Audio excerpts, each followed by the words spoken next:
जोहार, मैं अनिल कुमार। आप देख रहे हैं न्यूज़ 100 लाइव टीवी। आज से मानसून सत्र शुरू हो गया है।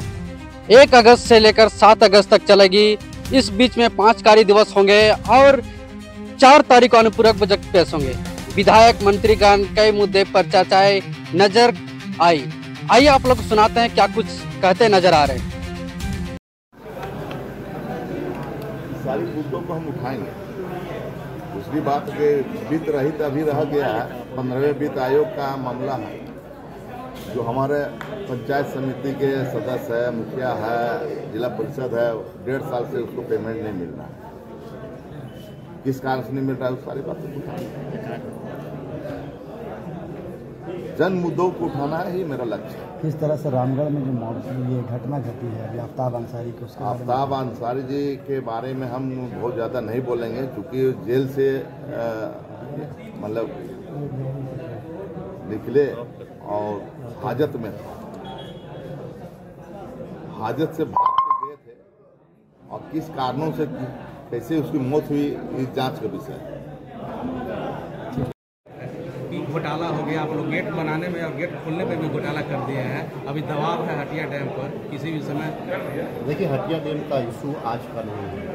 अगर आप देखेंगे तो ये मरम्मत तो आप लोग की सरकार में मरम्मत वो जाम हो गया है। मुझे भी जानकारी है, अधिकारी लगे हुए हैं, और जो अधिकारी इस बात क्योंकि हमेशा से ही अतिवृष्टि नहीं हुई, तकरीबन झारखंड में देखिएगा अतिवृष्टि नहीं। मतदाता अपने अधिकार से वंचित हो गए, यानी कहीं उन्हें वोट ना मिले तो वैसे लोगों को वोट से हटाओ, कहीं वोट ना मिले तो ऐसे लोगों को वोट में जोड़ दो। महाराष्ट्र में उन्होंने लाखों लोगों का नाम जोड़ दिया। ये मनमानी है भारतीय जनता पार्टी का, और उनके इशारे पर इलेक्शन कमीशन ने SIR सामने लाया है। हम सब इसका विरोध करेंगे। झारखंड में पुरजोर विरोध होगा, विधानसभा के बाहर, विधानसभा के अंदर, और हमें लगता है कि सरकार भी इस पर मोहर लगाएगी, एक प्रस्ताव इसके विरोध में लाएगी। बीजेपी के कमेटी में इसको चर्चा हुई है।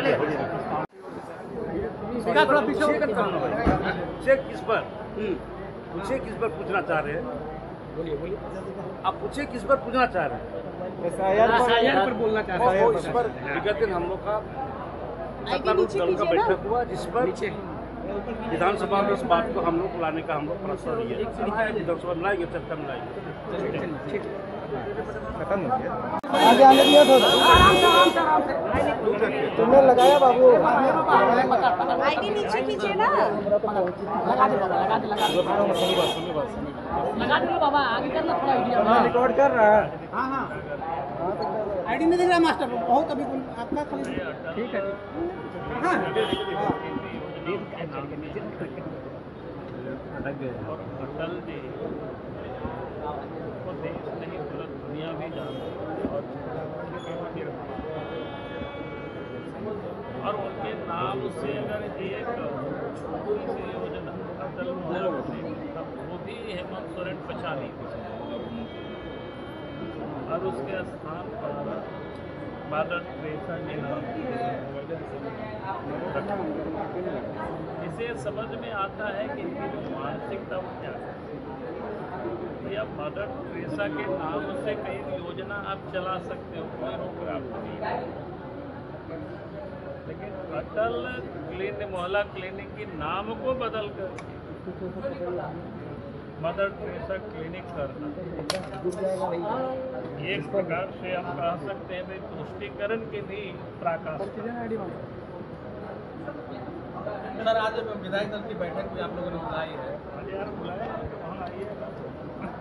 इसलिए कि काम मिला है, कर रहे हैं, 2 पैसा कमा रहे हैं, लेकिन तकलीफ इसी बात का है कि राज्य से बाहर हैं, माता पिता को देख नहीं पा रहे हैं, छोटे बच्चे हैं उनसे मिल नहीं पा रहे हैं, इस बात का गम है। और वो कह रहे हैं कि अगर सरकार राज्य में कुछ अच्छा करे, हम लोगों के बारे में सोचे, तो हम लोग राज्य को प्रीफर करेंगे। वहाँ अगर 2000 रुपये कम भी मिलेंगे तो अपना मिट्टी होता है। दिल्ली में नहीं, आपकी पार्टी के नेत्री हैं, कल वो सरना धर्म कोड वो अभी फिलहाल जो कार्य कर रही है, वो सामाजिक कार्यकर्ता के तौर पर कर रही है, तो समाज में बेटी होने के नाते कर रही है। और राजनीतिक दल की नेत्री आपका क्या स्टैंड है पार्टी का? उस चीज़ को हम जानते ही नहीं, बस उन्होंने दीदी ने फोन किया था कि भाई ये हमारा सामाजिक कार्य है, बस नहीं, एक वैमनस्य बढ़ रहा है आदिवासी और क्रिश्चियन के बीच। हम देखिए क्या हम लोग सबके साथ रहने वाले लोग हैं, सबको साथ जोड़ने वाले लोग हैं, लेकिन वो कार्य क्या है उसके बारे में हमें जानकारी नहीं है। और हम लोग तो सबको साथ लेकर चलने वाले लोग हैं, चाहे हिंदू रहे, सिख, ईसाई, मुस्लिम रहें, आदिवासी रहें, अन्य रहें, सब साथ मिल के खाएँ, मिल के रहें, एक दूसरे के कार्यों में एक दूसरे के उन्नति में सहयोग करें। हमारी यही शुभकामनाएं। तो नाम तो JLKM का जा रहा है। JLKM का क्यों नाम आएगा भाई? आप मान के चलिए आपका किसी से जमीन विवाद है, आपका गोतियारी भयाद में, तो अगर वो आप राजनीतिक दल के हैं इसका मतलब थोड़ी कि आप वहाँ राजनीतिक दल के नाते एंट्री किए हैं। आप वहाँ क्योंकि आप गोतिया भयाद का मामला है तो कुछ चीज़ें निजी भी होती हैं। ठीक है, देखिए इनका तो यही रहता है ना कि अन्य इसके लिए समुदाय के लिए इनका विशेष जो है लगाव देखने को मिलता है। और वहीं जहाँ हिंदू धर्म की बात आती है वहाँ पे इनका जो रवैया है कुछ अलग ही देखने को मिलता है। तो मैं तो यही कहूँगी कि ये विदेशी धर्म के इसमें आके, इस विदेशी धर्म के जो आका है उनके संरक्षण में आके, उनके इसमें आके हमारी जो राज्य की सरकार भी बहक गई। और यहाँ के मंत्रीगण, मैं खासतौर पर मंत्री महोदय को कहूँगी, इरफान अंसारी जी को, कि माननीय मंत्री जी, आप कभी मुस्लिम समाज का कभी युवक पकड़ाता है तो उसके परिवार को जॉब देने का काम करते हैं, आप उसके परिवार को 3 लाख मुआवजा देने का काम करते हैं, तो हिंदू समाज में क्यों नहीं? आप तो जाकर मंदिर भी जाते हैं, तो फिर ऐसा भेदभाव क्यों कर रहे हैं? कहीं ये आपका ऊपरी दबाव तो नहीं है आपके ऊपर जिसकी वजह से आप ऐसा कर रहे हैं? मैं यही कहना चाहूँगी, अगर आपको देखना है तो आप अपना चश्मा का जो नज़रिया है, अपना चश्मा का जो नंबर है वो सेम कीजिए और सही नज़रिए से उन्हें देखिए, दोनों को बराबर तराजू पर रखिए। क्यों आप एक को ऊपर एक को नीचे रखिए? मतलब जानबूझ करके हो रहा है क्या ऐसा?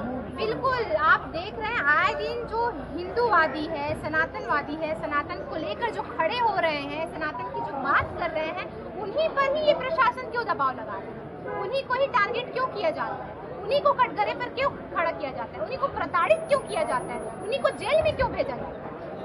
क्यों आपके अन्य समुदाय के लोग वो जेल में नहीं जाते हैं? क्यों अन्य समुदाय के लोगों के लिए खबरें नहीं आती, उन्हें प्रताड़ित किया जा रहा है?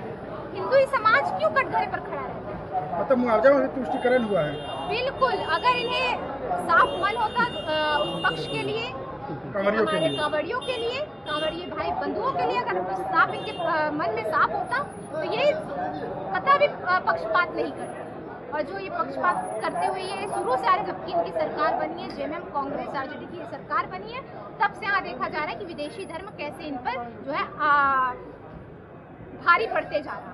और उसी इसमें कि कहते हैं ना CM के ऊपर एक सुपर CM, तो उसी सुपर CM की वजह से आप बताइए कौन है, पता लगाइए। क्या कन्वर्जन पर कानून बनना चाहिए? कन्वर्जन पर कानून बनना बिल्कुल बनना चाहिए, क्यों नहीं बनना चाहिए? यहाँ पे धर्मांतरण की कितनी सारी केसेस है, मेरे क्षेत्र में दो केसेस देखे, आपके और राज्य में हमारे कितने सारे धर्मांतरण के केसेस सामने आ रहे हैं, आप भी मीडिया बंधुओं के माध्यम से हमें पता चल रहा है। तो क्या सरकार इससे लेकर गंभीर है या नहीं? या ये सिर्फ वोट बैंक की राजनीति करने के लिए इन्हें एक मुद्दा बनाकर कि नहीं हम तो कर रहे हैं, हम तो कर रहे हैं, बाकी और कुछ करना नहीं है?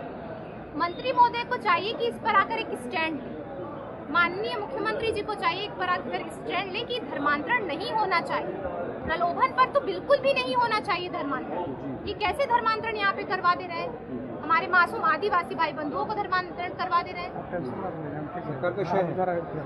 देखिए मैं तो यही कह रही हूँ, आप शुरू से देख रहे हैं कि किस तरह हमारे हिंदू सनातन भाई बंधुओं पर जो है प्रताड़ित किया जा रहा है, उन्हें ही कटघरे में खड़े करने का काम, 50-50 लेकर जो है बराबरी करने का काम, ये तुष्टिकरण की राजनीति यही लोग करते हैं।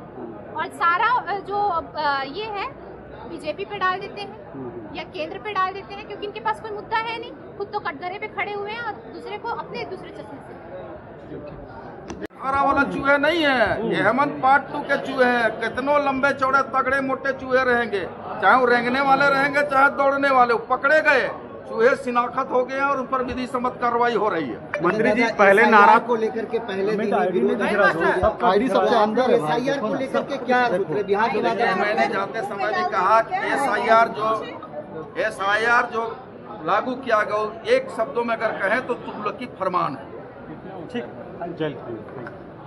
मामला है। देश में अगर कोई इलीगली यहाँ पर माइग्रेंट है, अवैध रूप से रह रहे हैं, तो उनको डिपोर्ट करना चाहिए और उनको यहाँ से हथकड़ी पहनाकर उनको तड़ी पार करना चाहिए। बताया कि इन लोगों ने आंकड़ा लाया, लेकिन जब हम लोगों ने जांच कराया एक भी बांग्लादेशी नहीं मिला, तो मालूम चला कि ये तो चुनाव का एजेंडा था। अब भाजपा को मैं चाहूँगा कि कम से कम नीतीश जी के सामने तो बताए कि हाँ घुसपैठ यहाँ बढ़ गया बिहार में, बोल के तो दिखाए। नीतीश जी सुनना नहीं चाह रहे, भाजपा के लोग क्यों नहीं बोल रहे बिहार में बांग्लादेशी वहाँ आ गया। साथ ही रहे भाजपा, खिलाड़ी है भाजपा, मैं जानता हूँ ना, तिगड़मबाज है। बिहार की जनता समझ चुकी है कि बिहार में भाजपा का अंत है, नीतीश कुमार का अंत है। आने वाले दिनों में देखिएगा कांग्रेस की सरकार वहाँ बनेगी, कांग्रेस समर्थित सरकार बनेगी। भगवा आतंकवाद की बात